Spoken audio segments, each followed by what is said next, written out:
We're back with breaking updates coming in hours after the earthquake in Delhi with a 4.0 magnitude quake jolted Siwan as well. An earthquake being reported in Siwan with the time being 8:02 a.m. So after tremors in Delhi, there are other areas that have been affected as well. Now, details coming in that it's not just in Delhi, but also in Bihar where tremors were felt. And these are the visuals from Bihar. Remember, in the Delhi NCR region as well, earlier in the day, tremors were felt. And that was a 4.0 magnitude quake with the epicenter being in Delhi. And now an earthquake also being felt in Bihar. My colleague Saket is joining us on the broadcast with the details. Saket, just hours ago, it was in Delhi. And now we're told tremors also being felt in Bihar. What are the details?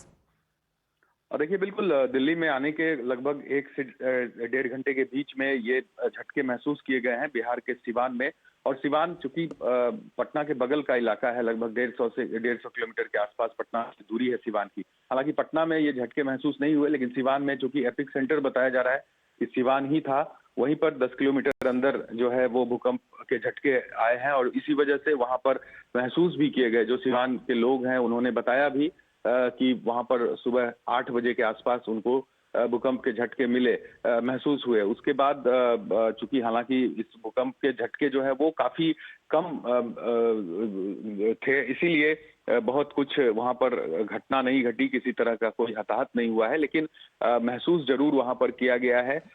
फिलहाल जो भूकंप के झटके वहां पर आए, थोड़ी देर के लिए वहां पर लोग इधर उधर भागते दिखे, चूंकि झटके आए थे उस इलाके में। और चूंकि एपिक सेंटर सिवान ही था, इस वजह से सबसे ज्यादा महसूस वहीं पर ये झटके किए गए हैं। Okay, Saket, so we can see a lot of people who stepped out of their homes immediately, and that's a protocol that's always followed. When you feel any tremors in the house, you should immediately step out, and we're seeing those visuals. But there are also fears of aftershocks. What was the epicenter of this quake? Are there any directions being given by the authorities? देखिए, authority in चीजों को अभी देख रही है। हालांकि जो आपने भी बताया कि जिस तरह से भूकंप के झटके आए, उसके बाद लोग इधर से उधर थोड़ा भागते दिखे, क्योंकि सुबह का वक्त था, तो लोगों ने इन चीजों को महसूस किया।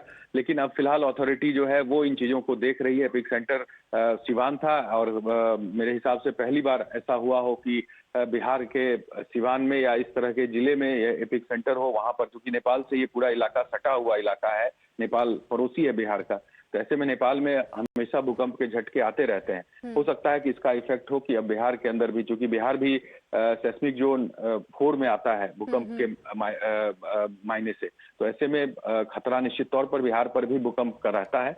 अब देखना होगा, इस पर अब जांच पड़ताल जो है वो अलग से प्रशासन भी करेगी। Okay, all right, Saket, thank you for joining us with all those details.